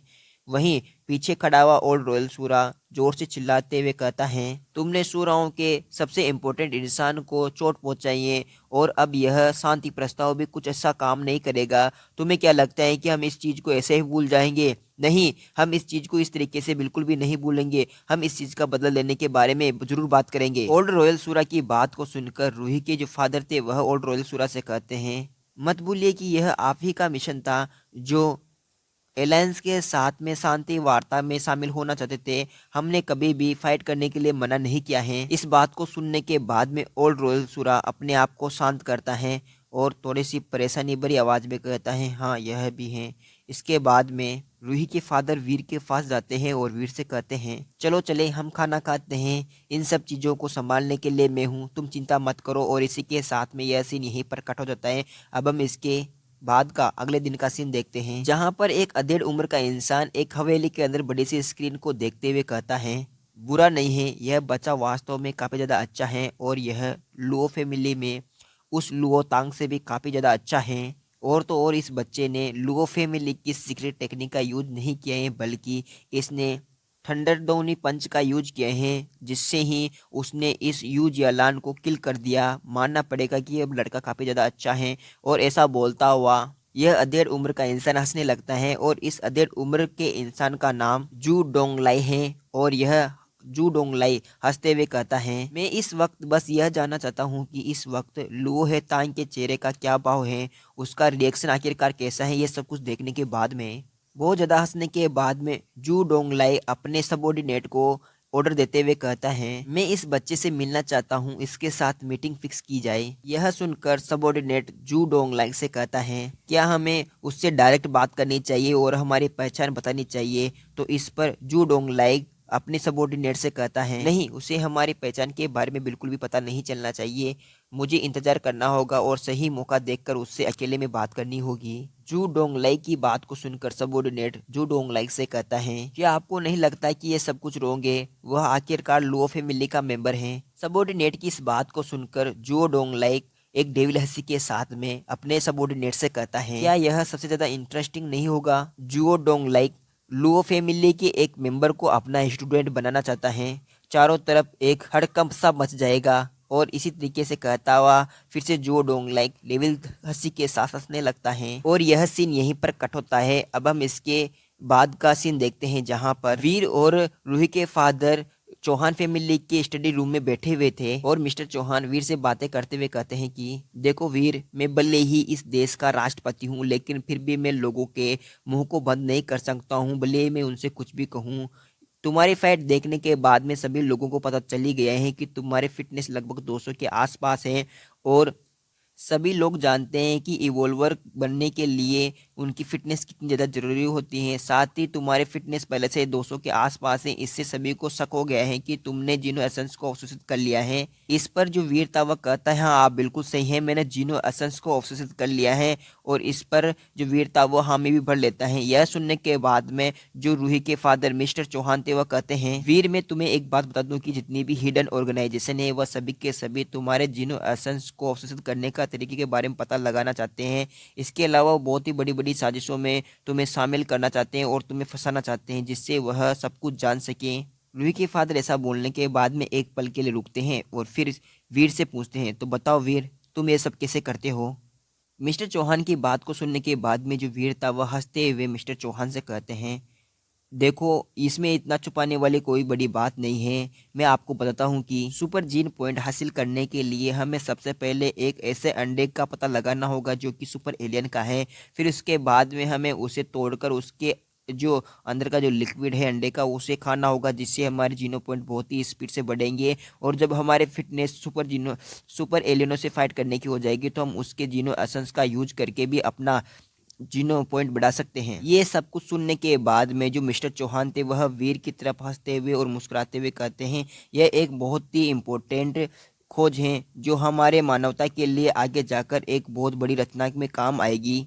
ऐसा कहने के बाद में जो चौहान थे वह कहते हैं, तुम चिंता मत करो वीर, इन सब की पूरी जिम्मेदारी अब चौहान फैमिली की रहेगी। और तो इस पूरी चीज़ का जो श्रेय है वह तुम्हें दिया तो नहीं जाएगा, पर इसके पूरे लाभ तुम्हें दिए जाएंगे, जिससे तुम्हारी जो सिक्योरिटी है वो पूरी तरीके से बनी रही और तुम्हें अच्छे अच्छे लाभ भी मिलेंगे। और इसी के साथ में जो ये एपिसोड है यहीं पर एंड हो जाता है। अगर आपको एपिसोड पसंद आ रहा है तो फटाफट से चैनल को सब्सक्राइब कर देना, बेल आइकन ऑन कर लेना ताकि आपको नोटिफिकेशन मिल सके। और इसके अलावा भाई लोगों, मैं आप लोगों को बता दूं कि आपसे आपको रेगुलर एपिसोड मिलेंगे, आपको बिल्कुल भी टेंशन करने की ज़रूरत नहीं है। मैंने एपिसोड बहुत सारे अपलोड भी कर दिए हैं और मैं लगातार डाल भी रहा हूँ। आपको फिक्स 11 बजे एक एपिसोड मिल जाएगा, नो टेंशन रहिए। मैंने टाइमर लगा दिए हैं, आपको डेली 11 बजे एक एपिसोड मिलता ही रहेगा। कमेंट करके आपको नया एपिसोड मिला या नहीं मिला, अगर मिला है तो यस पर क्लिक कर, मतलब यस कमेंट कर देना, क्लिक तो क्या करोगे यार, ठीक है ना। तो करते हैं इस एपिसोड की एंडिंग, तो अगले एपिसोड का वेट कीजिए। वीडियो स्टार्ट करने से पहले मैं आप लोगों को बता दूं कि जिसने अभी तक मेरे यूट्यूब चैनल को सब्सक्राइब नहीं किया है, सबसे पहले चैनल को सब्सक्राइब कर ले और बेल आइकन ऑन कर ले ताकि आपको वीडियो का नोटिफिकेशन सबसे पहले मिल सके। तो फिर बिना देरी के साथ करते हैं वीडियो की स्टार्टिंग। जैसे कि पिछले एपिसोड में हमने देखा कि जो मिस्टर चौहान थे वह वीर से जीनो एसेंस को अवशोषित करने का तरीका पूछते हैं। वीर भी उनका सम्मान करते हुए जीनो एसेंस को अवशोषित करने का तरीका बता देते हैं। इन सबको जानने के बाद में जो मिस्टर चौहान थे वो काफ़ी ज़्यादा खुश थे और वीर को आश्वासन देते हैं कि अब से चौहान फैमिली तुम्हारी रक्षा करेगी, साथ ही तुम्हारे पीछे चल रहे जितने भी कांड है उनको भी संभाल लेगी। इसके बाद में जो वीर था वह टेलीपोर्ट होकर फिर से प्लेनेट पर चला जाता है। वीर प्लेनेट पर आने के बाद में इधर उधर घूमते हुए अपने आप से कहता है, बस मुझे अब सुपर जीनो पॉइंटों में से केवल 30 सुपर जीन पॉइंट की आवश्यकता है, उसके बाद में मेरी 100 की टेली पूरी हो जाएगी और अब सिर्फ मुझे सेकंड जनरेशन का सुपर एलियन ही ढूंढना है। इस तरीके से कहता हुआ जब वीर आगे बढ़ रहा था तो आसमान की तरफ देखते हुए कहता है, यार ये सूर्य भी अब तो सिर पर आ गया है, लेकिन मुझे अभी तक भी सेकंड जनरेशन का सुपर एलियन नहीं मिला है, आखिरकार ये है कहाँ है। जब वीर ऐसा बोलकर इधर उधर देख रहा था तो उसी वक्त वीर अपने सामने के सीन को देखकर थोड़ा सा हैरान हो जाता है, क्योंकि वीर को अपने सामने पहाड़ों के बीच में एक बहुत बड़ा ग्रीन लैंड, एक हरा मैदान दिखाई देता है, जिसे देखते हुए वीर भी काफी ज्यादा हैरान था कि इन पहाड़ों के बीच में ऐसा जो मैदान है वह कैसे हो सकता है। तभी अचानक जो सिल्वर फॉक्स थी वह वीर के कंधे से छलांग मारकर उस मैदान की तरफ भागने लगती है। वीर सिल्वर फॉक्स को दूर जाते हुए देखकर जोर से चिल्लाते हुए कहता है, सिल्वर फॉक्स तुम्हें ऐसा क्या नजर आ गया है, वहां पर क्या है? सिल्वर फॉक्स सुनो, यहाँ पर तो केवल म्यूटेंट एलियन ही है, यहाँ पर और कुछ नहीं है। जब वीर ने इतना ही कहा था कि वीर को सिल्वर फॉक्स की इस हरकत को देखने के बाद में समझ में आ जाता है कि जब भी सिल्वर फॉक्स इस तरीके की हरकत करती है तो उस जगह पर कभी ना कभी किसी ना किसी तरीके का खजाना जरूर मिलता है। जैसे ही वीर को ये बात समझ में आती है तो जो वीर था वह भी सामने की तरफ बड़ी ही हैरानी के साथ में देखता है और वीर को सामने की तरफ बहुत सारी भेड़ें घास खाती हुई नजर आती हैं और जितनी भी भेड़ें थी ये सभी के सभी म्यूटेंट एलियन थी या उससे भी लो रैंक की थी। इसके बाद में वीर अपने सामने के सीन को नजरअंदाज करता है और सिल्वर फॉक्स के पास जाकर सोचता है कि क्या सिल्वर फॉक्स ने कुछ ढूंढा है यहाँ पर। मुझे समझ में नहीं आ रहा कि आखिरकार सिल्वर फॉक्स ने यहाँ पर ऐसा क्या ढूंढ लिया है जिसकी वजह से वह इंतजार करने के लिए भी रेडी है। और वीर भी सिल्वर फॉक्स के साथ ही वहीं पर आलती फालती मांडकर बैठ जाता है और इसी तरीके से लगातार 6 घंटे गुजर जाते हैं। वीर भी थकान के मारे आलस आने लगते हैं और वह अंगड़ाई लेने लगता है और जो वीर था वह सिल्वर फॉक्स से कहता है, लिटिल सिल्वर फॉक्स अब उन्हें गूंजना बंद करो, चलो चलते हैं, अब हमारे जाने का समय आ गया है। वीर ने सिल्वर फॉक्स से इतना बोला ही था कि इतने में ही इन सभी भेड़ों में से एक भेड़ बहुत ही जोर से चिल्लाती है। इस भेड़ की आवाज़ सुनने के बाद में सभी भेड़ें घास खाना बंद कर देती हैं और वहीं जो सिल्वर फॉक्स थी वह भी वीर के पास से छलांग लगाकर उन भेड़ों के पीछे पीछे जाने लगती हैं और वीर पीछे से चिल्लाता रहता है, सिल्वर फॉक्स तुम कहाँ जा रहे, रुको ना। लेकिन सिल्वर फॉक्स वीर के ऊपर बिल्कुल भी ध्यान नहीं देती है और वह बहुत ही स्पीड से उन सभी बेड़ों के पीछे जाने लगती है।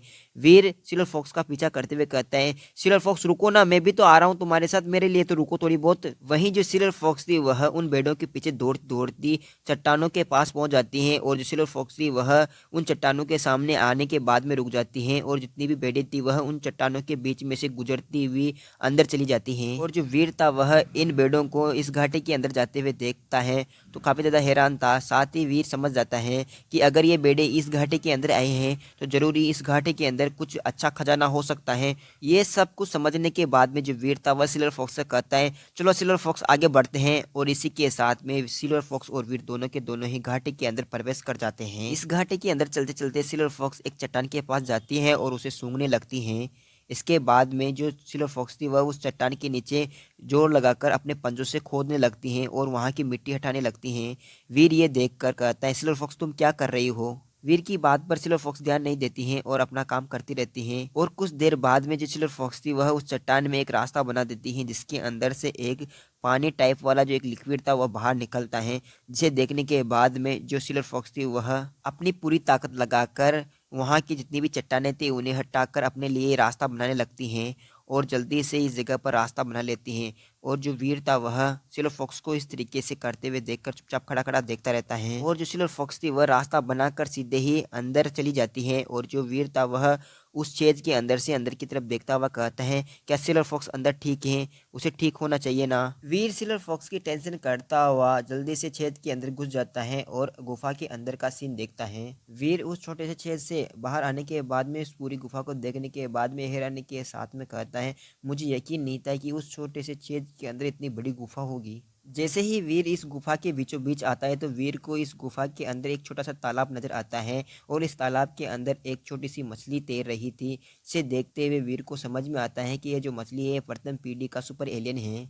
और तो और जो सिल्वर फॉक्स थी वह किनारे के पास बैठकर केवल उस छोटी सी मछली को तैरते हुए देखती रहती है, लेकिन फिर भी उस मछली के ऊपर अटैक नहीं करती है। वीर सिल्वर फॉक्स को इस तरीके से हिचकिचाते हुए देखकर अपने मन में सोचता है, मुझे समझ में नहीं आ रहा कि आखिरकार यह सिल्वर फॉक्स इस मछली को खा क्यों नहीं रही है और इसके ऊपर अटैक क्यों नहीं कर रही है। ऐसे सोचता हुआ वीर जब आगे बढ़ने की कोशिश कर रहा था तो उसी वक्त जो सिल्वर फॉक्स थी वह वीर के ऊपर घुराने लगती है और वीर के कदम वहीं के वहीं रुक जाते हैं। वीर समझ जाता है कि यह मुझे आगे नहीं बढ़ने दे रही है और यह देखकर वीर सिल्वर फॉक्स से कहता है, अच्छा ठीक है, अगर तुम आगे नहीं बढ़ोगे तो मैं भी नहीं बढ़ूंगा, मैं तुम्हारे पीछे पीछे चलूंगा। वीर ने सिल्वर फॉक्स से इतना कहा था कि इतने में ही एक गुफा के अंदर से एक बेड आती हुई वीर को नजर आती है और वीर हैरानी के साथ उस दिशा में देखने लगता है।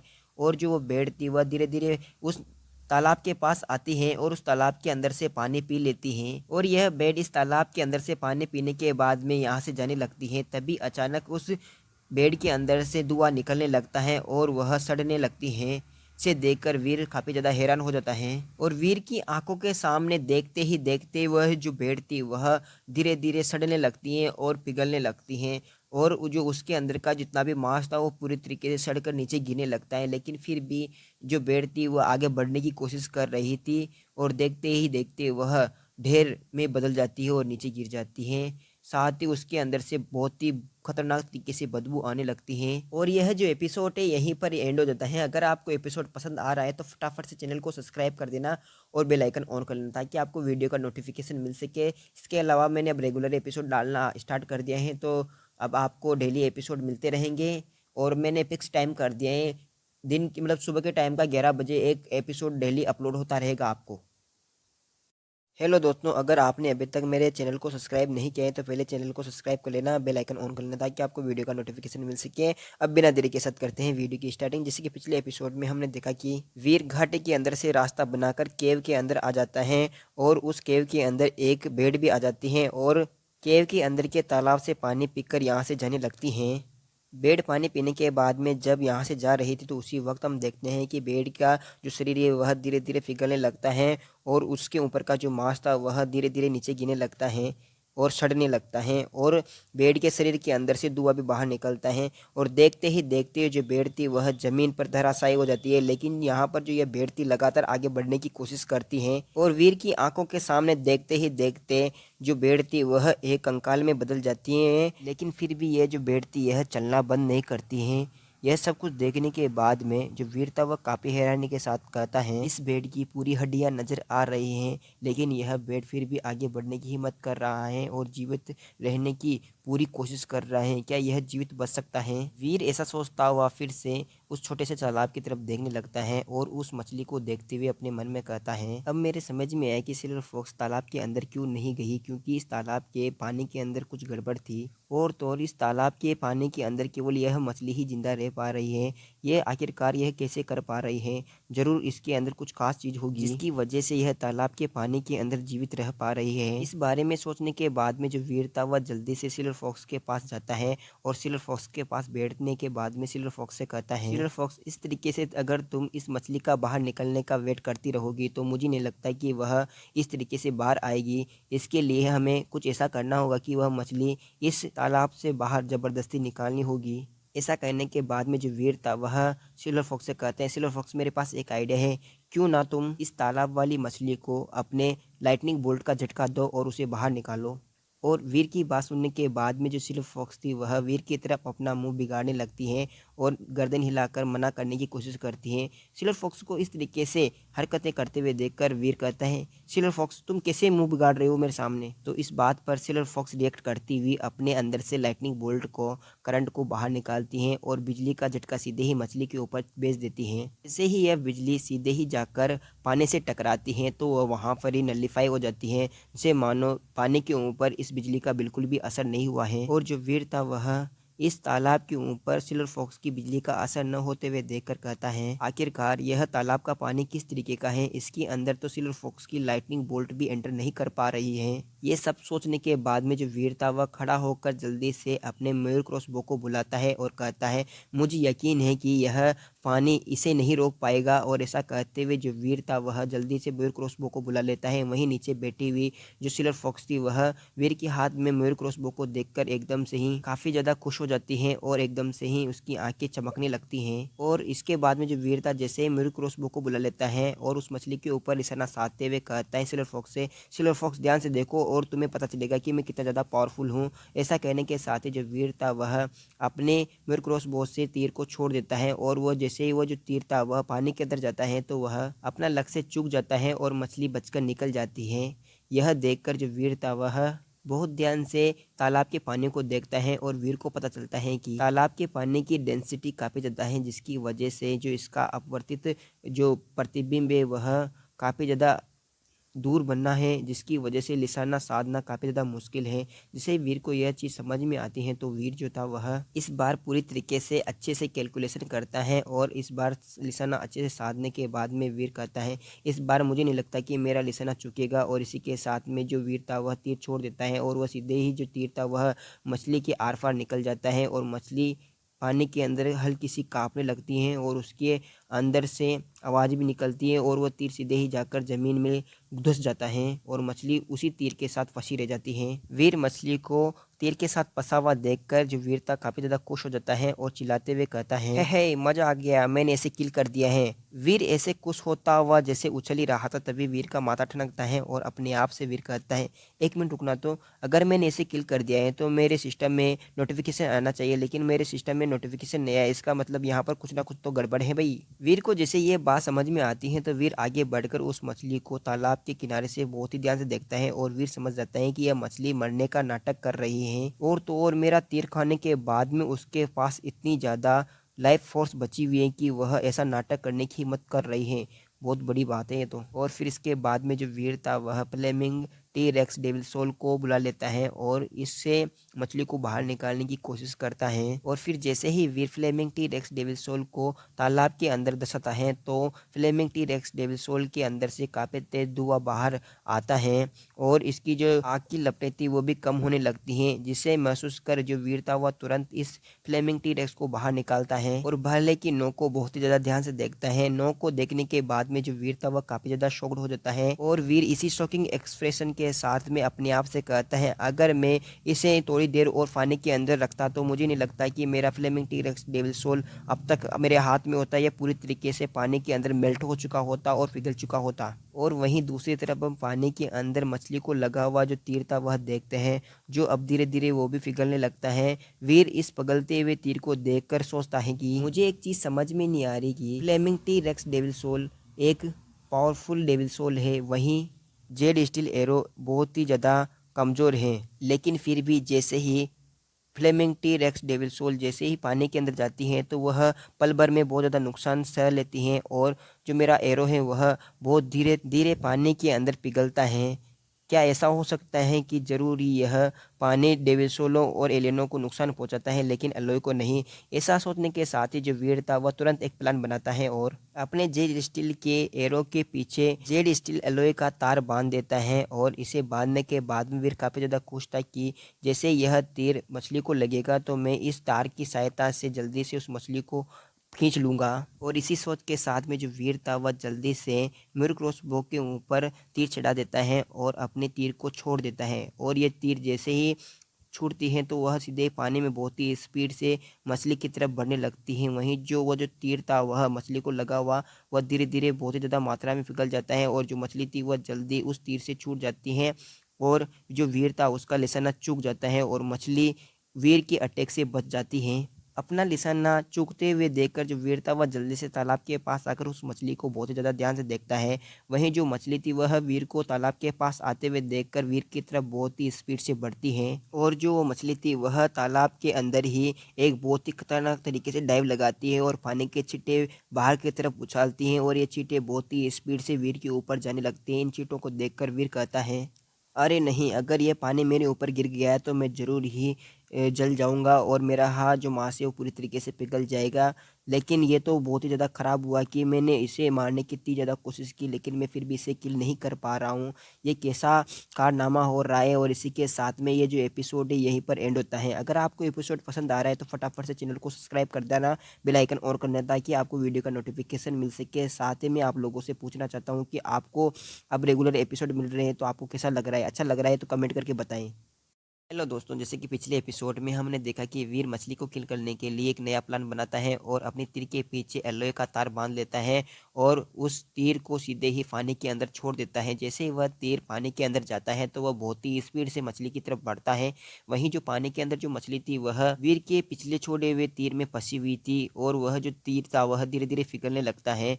और देखते ही देखते वह जो तीर था वह पूरी तरीके से पिघल जाता है, और जो वीर का जो नया छोड़ा हुआ तीर था वह मछली के पास से निकलता हुआ साइड में जाकर लग जाता है, और वीर का जो निशाना था वह चूक जाता है। फिर इसके बाद में ये जो मछली थी वह इस तालाब के पानी को उछालकर वीर की तरफ फेंकती है, और जो वीर था वह जल्दी से इस पानी से बचने के लिए जल्दी से तालाब से दूर जाने लगता है। और वीर काफ़ी ज़्यादा शॉक्ड था कि वह कितनी आसानी से बच गई है।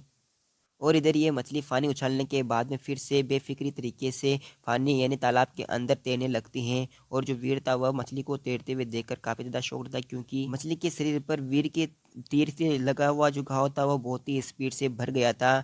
और वहीं जो वीर था वह तालाब की किनारे के पास आता है और मछली को देखते हुए कहता है, इस मछली को बाहर से पकड़ने का कोई भी मतलब नहीं है, मुझे कुछ ना कुछ करना होगा। जब वीर ये सोच ही रहा था तो उसी वक्त वीर की जेब में रखे हुए सीप का जो पत्थर था जिसके अंदर आइस फेरी रहती है वह धीरे धीरे कांपने लगता है, और वीर का ध्यान यहाँ पर जाता है तो वीर कहता है, लगता है आइसबेरी बाहर निकलने की कोशिश कर रही है। वीर ऐसा सोचता हुआ जल्दी से सीप को बाहर निकालता है और उसके अंदर से आइसबेरी को आज़ाद करता है। आइसबेरी को आज़ाद करने के बाद में जो वीर था वह आइसबेरी से कहता है, आइसबेरी तुम्हारे पास कोई ऐसा रास्ता है जिससे हम इस मछली को पकड़ कर मार सकते हैं? यह सुनने के बाद में जो आइस फेरी थी वह उड़ते हुए जल्दी से तालाब के ऊपर जाती है और अपनी बर्फीली हवाओं के द्वारा इस पूरी झील को जमा देती है और पूरे तालाब को धीरे धीरे बर्फ में बदल देती है। और वहीं तालाब के अंदर की जो मछली थी वह भी अब बर्फ में जम गई थी, जिसकी वजह से वह हिलडुल नहीं पा रही थी। इसके बाद में जो आइस फेरी थी वह जल्दी से मछली के पास जाती है और मछली के पास जाने के बाद में बर्फ़ को तोड़ देती हैं, और बर्फ़ को तोड़ने के बाद में बहुत ही स्पीड से उस मछली को बर्फ़ से बाहर निकालती हैं और वीर की तरफ ले जाने लगती हैं। वहीं जो वीर था वह आइस फेरी से मछली को ले लेता है और बहुत ही ज़्यादा खुश होता है और गुस्से में कहता है, बहुत बढ़िया आइस फेरी, तुम बहुत ही ज़्यादा अच्छी हो, तुम सबसे प्यारी हो। ऐसा कहता हुआ जो वीर था वह सिल्वर फॉक्स से कहता है, सिल्वर फॉक्स तुम्हें ये चाहिए था ना? तो इस पर जो सिल्वर फॉक्स थी वह अपनी गर्दन हाँ में हिलाती है। वीर सिल्वर फॉक्स की गर्दन को हिलते हुए देखकर जल्दी से इस मछली को सिल्वर फॉक्स की तरफ फेंक देता है और जो सिल्वर फॉक्स थी वह इस मछली को हवा में ही कैच कर लेती है और जल्दी से खा जाती है। और जैसे यह मछली सिल्वर फॉक्स के पेट में जाती है तो उसी वक्त हम देखते हैं कि सिल्वर फॉक्स धीरे धीरे इवोल्व होने लगती है और उसकी पावर बढ़ने लगती है। वीर सिल्वर फॉक्स की पावर को बढ़ते हुए देखकर काफ़ी ज़्यादा हैरान था, क्योंकि यहाँ पर वीर को लगा था कि ये तो बस एक छोटी सी मछली है, इसे खाने से क्या फ़र्क पड़ेगा। लेकिन यहाँ पर जो सिल्वर फॉक्स थी उस छोटी सी मछली को खाने के बाद में उसके शरीर था उसमें काफ़ी ज़्यादा बड़े बदलाव आए थे, जिनमें से सबसे बड़ा बदलाव सिल्वर फॉक्स के फरों में था। अब सिल्वर फॉक्स के फर पहले से ज़्यादा चमकीले बन गए थे। वहीं वीर सिल्वर फॉक्स को इतना प्यारा बनते हुए देखकर जल्दी से सिल्वर फॉक्स को उठा लेता है और सिल्वर फॉक्स को देखते हुए अपने मन में कहता है, सिल्वर फॉक्स मुझे लगता है कि अब तुम बहुत ही जल्दी तीसरे प्लेनेट पर जाने वाले हो, और जहाँ तक मुझे लगता है कि हम फिर से तीसरे प्लेनेट पर साथ मिलकर तीसरे प्लेनेट पर अपनी इच्छा अनुसार हर जगह घूम सकते हैं। वीर इसी तरीके से सोचता हुआ थोड़ा सा इमोशन में बह जाता है और सिल्वर फॉक्स को जोर से गले लगा लेता है, और जो सिल्वर फॉक्स थी वह भी वीर को कसकर गले लगा लेती हैं और इसका विरोध नहीं करती हैं। और यह सीन यहीं पर कट होता है। अगले सीन में हम वीर के नज़दीकी शेल्टर को देखते हैं जहां पर वीर टेलीपोर्ट होने के लिए आया था।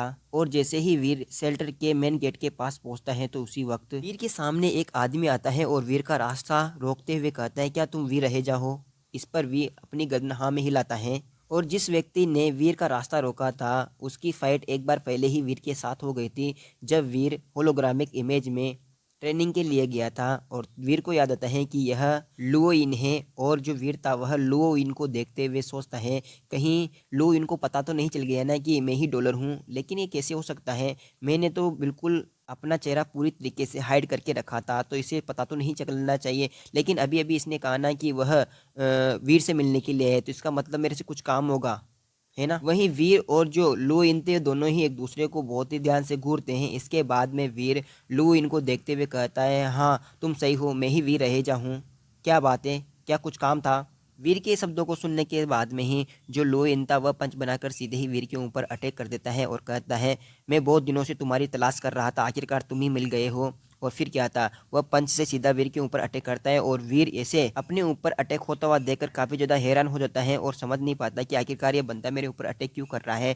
लेकिन फिर भी वीर घबराता नहीं है और जल्दी से ब्लैक फिस्ट का यूज करते हुए साथ ही लाइटनिंग बोल्ट का भी यूज अपने पंच में करता है और अपने ऊपर आते हुए पंच को बहुत ही ध्यान से देखता है। और वीर का पंच और लुओफेन का जो पंच था वह दोनों ही एक दूसरे से टकरा जाते हैं। जैसे दोनों पंच एक दूसरे से टकराते हैं तो उसी वक्त लुओफेन को एहसास होता है कि जो वीर का पंच था वह उसके पंच से ज़्यादा मजबूत था, जिसे महसूस करने के साथ ही लुओफेन काफ़ी हैरानी के साथ में अपने मन में कहता है, यार मैंने तो अपनी फैमिली का सबसे पावरफुल आर्ट का यूज किया है और ये कैसे हो सकता है कि वीर मेरे पंच को आसानी से रोक पा रहा है। इसी के साथ में जो लुओफेन था वह अपने दोनों हाथों का यूज करता है और वीर के ऊपर पंचों की बारिश कर देता है और चिल्लाते हुए कहता है, ये कैसे पॉसिबल है, यह बिल्कुल पॉसिबल नहीं है। और जो वीर था वह भी अपने दोनों हाथ का यूज करते हुए, सॉरी एक हाथ का यूज करते हुए लुओफेन का जितने भी अटैक थे उन्हें बहुत ही आसानी से रोक देता है। और जो लुओफेन था वह अपने अटैकों से वीर को बचते हुए देखकर काफ़ी ज़्यादा हैरान था और अपने आप से बड़बड़ाते हुए कहता है,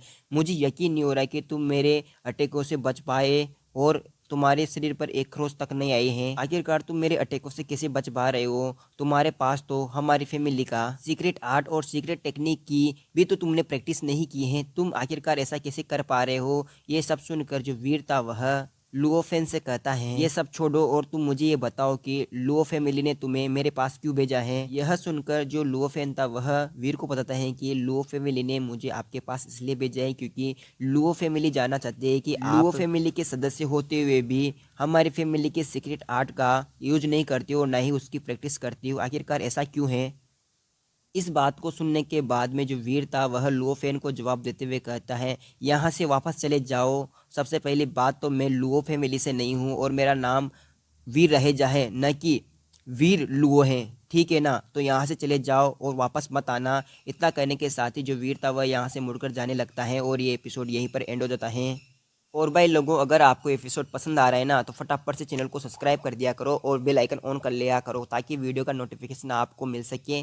साथ ही अब आपको एपिसोड टाइम टू टाइम तो मिल रहे हैं ना। अगर आपको अच्छा लग रहा है तो फटाफट से चैनल को सब्सक्राइब भी कर देना, साथ ही वीडियो को शेयर कर दिया करो और लाइक करिया करो यार। कमेंट करके तो बताया करो कि आपको एपिसोड अच्छे लग रहे हैं तो मैं आगे एपिसोड कंटिन्यू करूँ और मज़ा आए मुझे बनाने में यार। तो हेलो दोस्तों, कैसे हो आप सब लोग। तो बिना देरी के साथ करते हैं वीडियो की स्टार्टिंग। जैसे कि पिछले एपिसोड में हमने देखा कि शेल्टर के मेन गेट के बाहर ही वीर की और लुओ इन की फाइट हो जाती है, जहां पर जो वीर था वह लुओ इन को बहुत ही आसानी से हरा देता है। और इसके बाद में जो वीर था वह लुओ इन से कहता है, मैं लुओ फैमिली से नहीं हूँ, मैं रहेजा फैमिली से हूँ, तो चुपचाप यहाँ से चले जाओ और मेरे पास दोबारा मत आना। यह सुनने के बाद में जो लुओ इन था वह यहाँ से सीधे ही अपने लुओ फैमिली के घर पर चला जाता है। जब लुओ इन अपने घर पर पहुंचता है तो वह किसी के सामने झुकते हुए कहता है, लीडर हमारा जो मिशन है वह फेल हो गया है।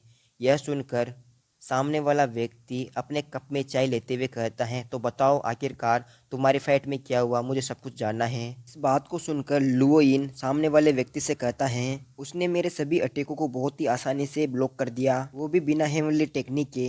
और इसी बात के साथ यह सीन यहीं पर कट होता है और अगले सीन में हम वीर को स्ट्रीट पर देखते हैं, जो एलायंस की स्ट्रीट पर घूम रहा था। तो उसी वक्त वीर का जो सेल फोन था वह वाइब्रेट करने लगता है और जो वीर था वह जल्दी से फ़ोन को बाहर निकालता है।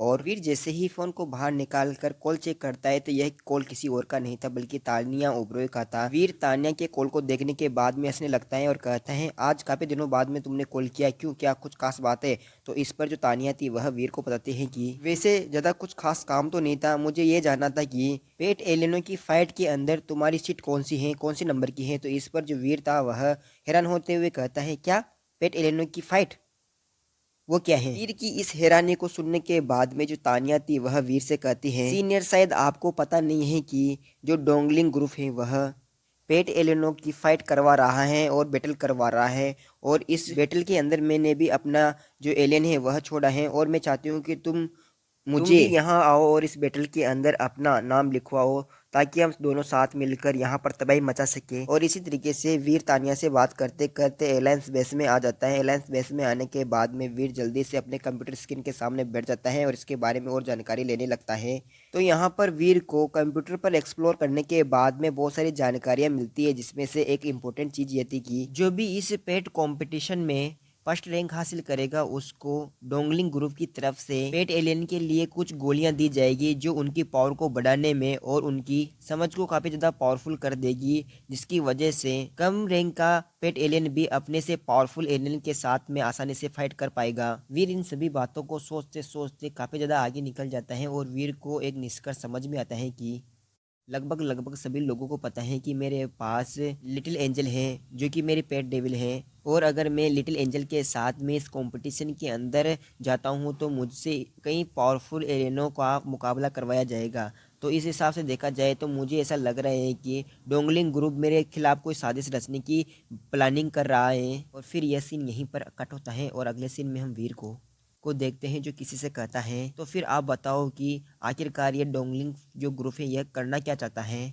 इस बात को सुनकर वीर के सामने बैठी हुई रूही इस बात का जवाब देते हुए कहती है, मुझे नहीं पता आखिरकार वो क्या चाहते हैं, लेकिन मुझे इतना जरूर पता है कि ये कंपटीशन सेंट्रल गैलेक्सी में हो रहा है और इस कंपटीशन को डोंगलिंग ग्रुप नहीं करवा रहा है बल्कि यूआई फैमिली करवा रही है। और इसके तुरंत बाद ही रूही के फादर भी वीर से कहते हैं, मुझे नहीं पता कि जो क्यूआई फैमिली है वह डोंगलिंग ग्रुप की मदद क्यों कर रहा है, लेकिन ऐसा लगता है कि क्यूआई फैमिली तुम में बहुत ज़्यादा दिलचस्पी ले रही है। इस बात को सुनने के बाद में जो वीर था वह जवाब देते हुए कहते हैं, अगर वो लोग मेरे बारे में जानना चाहते हैं तो उनको पता होना चाहिए कि जो मेरी पहचान है वह यह पूरा एलायंस है और इसके अलावा मैं राष्ट्रपति का दामाद हूँ।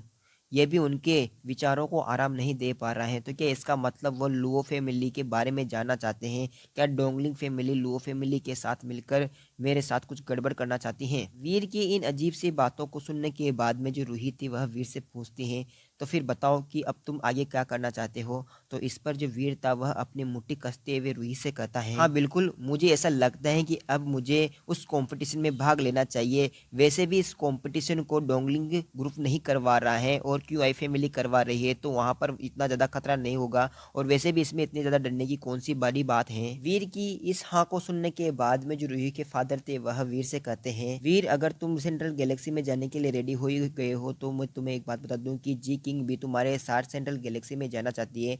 तुम उसके साथ आराम से सेंट्रल गैलेक्सी में जा सकते हो। इस बात को सुनकर जो वीर था वह काफी ज्यादा हैरानी के साथ में रूही के फादर से कहता है, जी किंग, अच्छा ये वही जी किंग है ना जिसने अभी अभी एक सुपर एलियन को किल किया है ना। वीर की इस बात को सुनकर जो रूही के फादर थे वह वीर से कहते हैं, हाँ ये वही है, लेकिन मैं तुम्हें एक बात बता दूं कि जो जी किंग है वह काफी ज्यादा घमंडी है, अगर वह तुम्हारे खिलाफ जाती है तो तुम उसके ऊपर ज्यादा ध्यान मत देना। ये सब सुनने के बाद में जो वीर था वह सामने की तरफ देखता हुआ कहता है, तो अच्छा जी किंग, मैं उसके खिलाफ कुछ भी नहीं करूंगा, अगर वह मेरे साथ कुछ करने की कोशिश करती है तो मैं उसके ऊपर ध्यान नहीं दूंगा।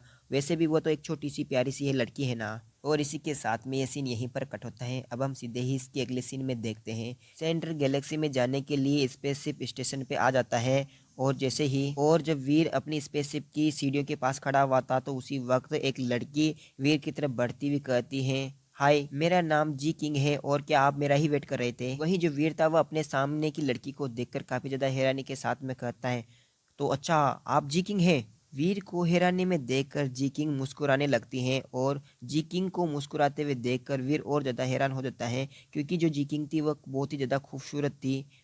और वीर को अपने सामने देखने के बाद में जो जी किंग थी वह जल्दी से वीर का हाथ पकड़ते हुए कहती है, जी जा जी चलो चलते हैं। तो इस पर जो वीर था वह अपना हाथ छुड़ाते हुए कहता है, नहीं मैं ठीक हूँ, हम ऐसे चलते हैं। वीर ऐसा कहने के साथ में ही जी किंग से थोड़ी सी दूरी बना लेता है, और रूही और उसके फादर की बात को सोचते हुए कहता है, उन्होंने तो बोला था कि जी किंग एक छोटी सी बच्ची है, लेकिन ये छोटी सी बच्ची कहाँ से नजर आ रही है उनको। और इसी सोच के साथ में जो वीर था वह जी किंग के साथ में इस प्राइवेट स्पेसिम पे बैठ जाता है, और जो जी किंग थी वह वीर से पूछती है, तो बताइए जीजाजी हम कहाँ चल रहे हैं। तो इस पर वीर जी किंग से कहता है, सच बताऊं तो मैं यहाँ पर पहली बार आया हूँ, तुम ही कोई अच्छी सी जगह पर ले चलो।